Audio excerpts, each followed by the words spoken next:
बच्चों, आज हम पढ़ेंगे कक्षा 8 का हमारे अतीत का अध्याय 4। अध्याय का नाम है आदिवासी, दीकू और एक स्वर्ण युग की कल्पना। अर्थात इस लेसन में हम प्राचीन समय में हमारे भारत में पाए जाने वाले आदिवासियों के जीवन और उनके क्रियाकलाप या कामों के बारे में पढ़ेंगे। अंग्रेजों के आने से पहले उनकी स्थिति कैसी थी और अंग्रेजों के आने के पश्चात उनके जीवन में कौन कौन से बदलाव आए। इन बदलावों के बारे में हम आज इस लेसन में पढ़ेंगे। सबसे हम पहले पढ़ते हैं हम अध्याय का परिचय। अध्याय के परिचय पढ़ेंगे। नंबर 1, बिरसा मुंडा। बिरसा मुंडा एक कौन था भाई? बिरसा मुंडा के छोटा नागपुर अक्षेत्र का एक चमत्कारी शक्तियों वाला आदिवासी नेता था। बिरसा मुंडा कौन था भाई? बिरसा मुंडा नागपुर, छोटा नागपुर के अक्षेत्र में रहने वाले एक आदिवासी नेता, आदिवासियों का नेता था। नंबर 2, दीकू। दीकू शब्द अर्थ क्या है? वे बाहरी लोग जो आदिवासियों के कबीले का हिस्सा नहीं होते थे और उनके ऊपर कब्जा कर रहे थे, उन लोगों को आदिवासी लोग दीकू कहते थे। आदिवासी किसे कहते हैं? वे लोग जो प्राकृतिक वस्तुओं के साथ जंगलों में ही रहना पसंद करते थे और उन्हीं के साथ अपने जीवन यापन का गुजारा करना पसंद करते थे, उन लोगों को आदिवासी कहा जाता था। पुस्तक में क्या कहा गया है? वे लोग जो जंगलों में रहते थे और अपनी जीविका तथा गुजर बसर के लिए पूर्ण रूप से जंगल पर ही निर्भर करते थे, उन लोगों को आदिवासी कहा जाता है।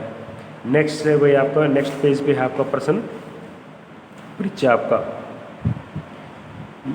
प्रश्न पॉइंट नंबर 5, झूम खेती। झूम खेती भाई, झूम खेती का अर्थ होता है भाई वो खेती जो स्थान बदल बदल कर की जाती, आदिवासियों द्वारा की जाती थी, उसे हम झूम खेती कहते हैं। पुस्तक में क्या कहा है भाई? एक खेत पर फसल तैयार कर लेने के बाद उस खेत को परती या खाली छोड़कर आदिवासी खेती करने के लिए किसी नए स्थान की तलाश में निकल पड़ते थे। इस प्रकार इस खेती को घुमंतु खेती कहा जाता है। अलग अलग स्थानों पर इस खेती का अलग अलग नाम से भी जाना जाता है। झूम खेती एक बार फिर बताते हैं। एक खेत पर फसल तैयार कर लेने के बाद उस खेत को परती या खाली छोड़कर आदिवासी खेती करने के लिए किसी नए स्थान की तलाश में निकल जाते थे। इस खेती को घुमंतु खेती भी कहा जाता है। आदिवासी समुदाय की व्यवसाय वे कौन कौन से कार्य करते थे? शिकार करते थे, भोजन इकट्ठा संग्रहण करना या भोजन इकट्ठा करना, झूम खेती करना, पशुपालन करना, ईंधन लकड़ी जलाने के लिए लकड़ी इकट्ठी करना और लकड़ी काटना, ये आदिवासियों के प्रमुख काम होते थे। बेवड़। नेक्स्ट है बेवड़। मध्य प्रदेश में घुमंतु खेती करने वाले लोगों को लिए बेवड़ शब्द का प्रयोग किया जाता है। नंबर 8, आदिवासी मुखियाओं पर ब्रिटिश शासन का। अंग्रेजों के आने के बाद आदिवासी लोगों पर क्या प्रभाव पड़ा? अंग्रेजी शासन के अधीन आदिवासी मुखियाओं के निरंकुश अधिकारों को सीमित कर दिया गया और उन्हें ब्रिटिश अंग्रेज अधिकारियों के द्वारा नए नियमों को मानने के लिए बाध्य कर दिया गया। नंबर 9, वन कानून। वह अंग्रेजों ने वनों के ऊपर बहुत सारे कानून लगा दिए जिन्हें वन कानून के नाम से जाना जाता है।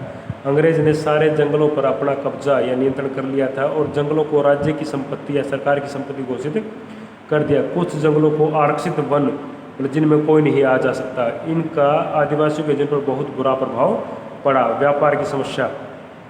19वीं शताब्दी के दौरान अंग्रेज व्यापारियों ने बिचौलिए के माध्यम से आदिवासी समुदायों के साथ व्यापारिक संबंध जोड़े। बिचौलिए आदिवासियों से सस्ती कीमतों पर माल खरीद कर उनका शोषण करते थे। 5, काम की तलाश। मतलब आदिवासियों को जब वनों पर कब्जा कर लिया गया तो उन वनों में रहने वाले लोगों को मजबूर होकर काम की तलाश में दूसरे स्थानों पर जाना पड़ा। भारत में उद्योग और बागानों की स्थापना के साथ ही बहुत से आदिवासी कोयले की खान और चाय के बागों में काम करने के लिए दूसरे स्थानों पर निकल गए। आगे वही प्रमुख आदिवासी विद्रोह। अंग्रेजों और आदिवासियों के खिलाफ भी विद्रोह हुए। आदिवासियों ने अंग्रेजों के खिलाफ विद्रोह कब किए भाई? कोल आदिवासी विद्रोह सन 1831 से 1832। संथाल विद्रोह 1855 में हुआ। बस्तर विद्रोह 1910 में हुआ। वर्ली विद्रोह 1940 में हुआ। पॉइंट नंबर 13, आदिवासियों का स्वर्ण युग। अतीत या पुराने समय का वह युग जब अंग्रेज भारत में नहीं आए थे तो उस टाइम को आदिवासी लोग अपना स्वर्ण युग या सोने का समय कहते थे। अतीत का वह युग जब आदिवासी दीकू के उत्पीड़न से पूरी तरह से आज़ाद थे, उनको पर किसी का कंट्रोल नहीं था, उसको वे स्वर्ण युग कहते हैं। प्रश्न पॉइंट नंबर 14, बिरसा आंदोलन। बिरसा मुंडा का आंदोलन आदिवासी समाज को सुधारने का एक आंदोलन था। उन्होंने मुंडाओं का आह्वान किया कि वे शराब पीना छोड़ दें, गाँव को साफ रखें और जादू टोने में विश्वास ना करें। इस तरह की बातें उन्होंने बिरसा मुंडा ने आदिवासियों को बताई। अब हम पढ़ेंगे अभ्यास के प्रश्न। अभ्यास का पहला प्रश्न भी हमारा, ब्रिटिश शासन में या अंग्रेजों के शासन में घुमंतु काश्तकार मतलब घूम कर खेती करने वाले किसान के सामने कौन कौन सी समस्याएं थी। ब्रिटिश शासन में घुमंतु काश्तकारों के सामने निम्नलिखित समस्याएं थी। नंबर 1, घुमंतु काश्तकार खेती करने के लिए यहाँ वहाँ भटकते रहते थे। वे ठहर कर एक जगह नहीं रहते थे। अंग्रेज चाहते थे कि वे एक जगह पर टिककर खेती करें। इसके लिए अंग्रेजों ने नए कानून बनाए जिन्हें घुमंतु काश्तकारों ने पसंद नहीं किया। घुमंतु काश्तकार घूम कर खेती इसलिए करते थे क्योंकि भाई एक स्थान पर लंबे समय तक खेती करने से उस जमीन की उपजाऊ शक्ति समाप्त हो जाती थी और वहाँ पर अच्छी फसल नहीं होती थी। तो इसलिए जो घुमंतु घूम कर खेती करने वाले किसान हैं, आदिवासी लोग हैं, वे उस स्थान को छोड़कर चले जाते थे और दूसरे स्थान पर खेती करते थे। इस दौरान पीछे वाले समय की उपजाऊ शक्ति दोबारा से लौट आती थी, इसलिए वो घूम कर खेती करते थे। लेकिन अंग्रेज इस खेती को पसंद नहीं करते थे। अब पॉइंट नंबर 2, अंग्रेज अपने शासन के लिए आमदनी का नियमित स्रोत भी चाहते थे। परिणाम स्वरूप उन्होंने जमीन के बारे में कुछ नियम लागू कर दिए। उन्होंने जमीनों को माप कर प्रत्येक व्यक्ति का भाग तय कर दिया। उन्होंने यह भी तय कर दिया कि किसे कितना लगान देना है। नंबर 3, अंग्रेजों ने घुमंतु किसानों को पट्टेदार ठेके पर भूमि दे दी और कुछ को भूमि का स्वामी या मालिक बना दिया। पट्टेदार अपने भूस्वामियों को भाड़ा या किराया चुकाते थे। भूस्वामी सरकार को लगान देते थे। झूम काश्तकार को स्थायी रूप से बसाने के लिए अंग्रेजों के प्रयत्न बहुत सफल नहीं हो रहे थे। जहां पानी थोड़ी मात्रा में हो, मिट्टी सूखी हो, वहां पर हलों से खेती करना आसान नहीं होता, बल्कि हलों द्वारा खेती करने वाले किसान झूम काश्तकार को हमेशा नुकसान ही हुआ क्योंकि उनके खेत अच्छी उपज नहीं दे पाते थे, अच्छी फसल नहीं उगाते थे। इसलिए पूर्वोत्तर राज्यों के झूम काश्तकार इस बात पर अड़े रहे कि उन्हें परंपरागत या पुराने तरीके से ही जीने दिया जाए, खेती करने दी जाए। उनके अत्यधिक विरोध के कारण अंग्रेजों को उनकी बात माननी पड़ी और ऐसे कबीलों को जंगल के कुछ भागों में घूम घूम कर खेती करने की छूट दे दी। नेक्स्ट प्रश्न है, औपनिवेशिक शासन के तहत आदिवासी मुखियाओं की ताकत में क्या बदलाव आए। अंग्रेजों के आगमन से पहले औपनिवेशिक मतलब अंग्रेजों के शासन के तहत आदिवासी मुखियाओं की ताकत में क्या बदलाव आए। उत्तर, अंग्रेजों के आगमन आने से पहले बहुत सारे क्षेत्रों में आदिवासी मुखियाओं का महत्वपूर्ण स्थान होता था।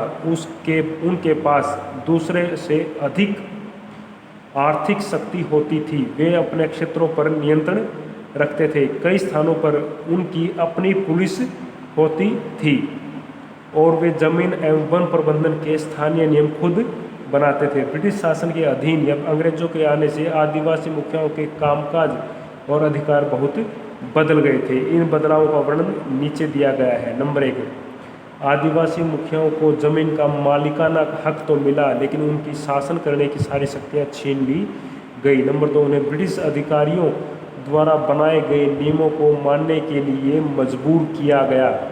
नंबर 3, उन्हें अंग्रेजों को उपहार नजराना होता उपहार देना पड़ता था। नंबर 4, उन्हें अंग्रेजों के प्रतिनिधि या अंग्रेजों का एजेंट के हैसियत से अपने समूहों में शासन करना पड़ता था। वह सिर्फ नाम के राजा थे, लेकिन वास्तव में असली मालिक अंग्रेज थे और उन अंग्रेजों के द्वारा बताए गए नियमों के अनुसार ही शासन करना पड़ता था। नंबर 5, पहले उनके पास जो ताकत थी अब वह नहीं रही और वे परंपरागत कामों को करने से लाचार हो गए, मतलब मजबूर हो गए। वह पुराने तरीके से काम नहीं कर सकते थे। आगे भाई प्रश्न नंबर 5, दीकुओं से आदिवासियों के गुस्से के क्या कारण थे।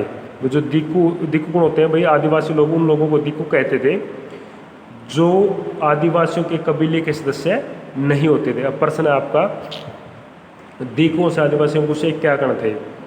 आदिवासियों के जंगलों पर अतिक्रमण करने वाले बाहरी लोगों को दीकु कहते थे। दीकुओं से आदिवासियों के गुस्से के निम्नलिखित कारण थे। नंबर 1, दीकुओं के कारण बार एक बार फिर बताता हूँ, दीकू वे व्यक्ति थे जो आदिवासियों के कबीले का हिस्सा नहीं होते थे, उन लोगों को आदिवासी दीकू कहते थे। दीकुओं के कारण आदिवासियों के जीवन में अनेक बदलाव आ रहे थे जिन्हें वे पसंद नहीं करते थे। आदिवासी अंग्रेज शासन के कारण हो रही समस्या से परेशान थे। अंग्रेजों ने आदिवासियों के मुखियाओं की शासकीय शक्तियां छीन ली थी। नंबर 3, दीकू चाहते थे कि आदिवासी झूम खेती छोड़कर स्थायी खेती करें, जिसे आदिवासी पसंद नहीं करते थे। जो आदिवासी झूम खेती करते थे वे जंगलों में बेरोक टोक आवाजाही और अपने ढंग से फसल उगाना चाहते थे, अपने ढंग से फसल, इससे वे दीकुओं को हस्तक्षेप पसंद नहीं करते थे। नंबर 5, कई आदिवासी मजदूरी करना अपने लिए अपमान मानते थे। वे खुद को जंगल की संतान मानते थे जो केवल जंगल की उपज या जंगल से प्राप्त होने वाली वस्तुओं पर ही जिंदा रहना चाहते थे। नंबर 6, आदिवासी कबीलों को दीकू लोगों के धार्मिक रीति रिवाज और संस्कार पसंद नहीं थे। वे अपने रीति रिवाजों में दीकुओं की दखल अंदाजी बिल्कुल भी पसंद नहीं करते थे। एक बार बताते हैं, आदिवासी कबीलों को दीकू लोगों के धार्मिक रीति रिवाज और संस्कार पसंद नहीं थे। वे अपने रीति रिवाजों में दीकुओं की दखल अंदाजी पसंद नहीं करते थे। नेक्स्ट प्रश्न है भैया आपका,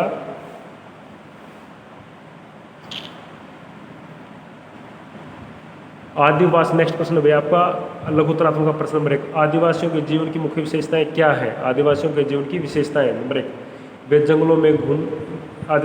जंगलों में रहते थे। नंबर 2, वे घुमंतू खेती करना पसंद करते थे। नंबर 3, उनके रीति रिवाज और रस्म ब्राह्मणों के द्वारा बनाए गए रीति रिवाजों और रस्मों से बिल्कुल अलग थे।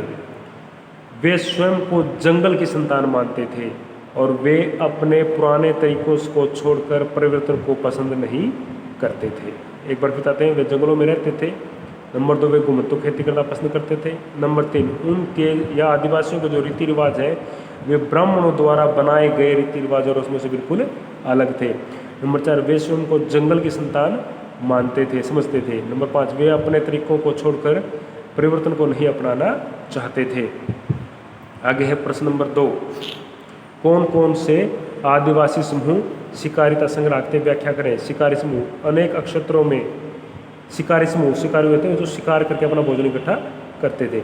अनेक क्षेत्रों में आदिवासी समूह पशुओं का शिकार करके अन्य उत्पादों को संग्रहित इकट्ठा करके अपना काम चलाते थे। वे जंगलों को अपनी जिंदगी के लिए अत्यंत बहुत ही जरूरी मानते थे। ओडिशा के जंगलों में रहने वाला खोंड समुदाय इसी तरह का एक समुदाय था।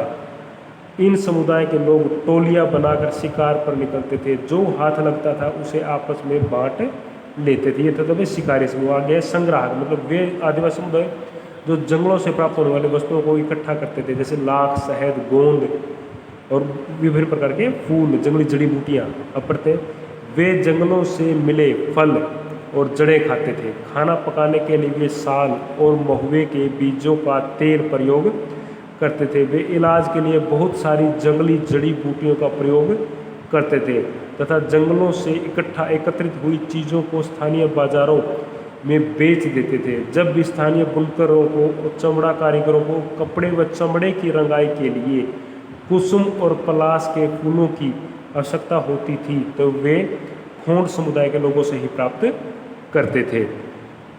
आगे है, आदिवासी महाजन और व्यापारियों को अपनी सारी मुसीबतों की जड़ क्यों मानते थे?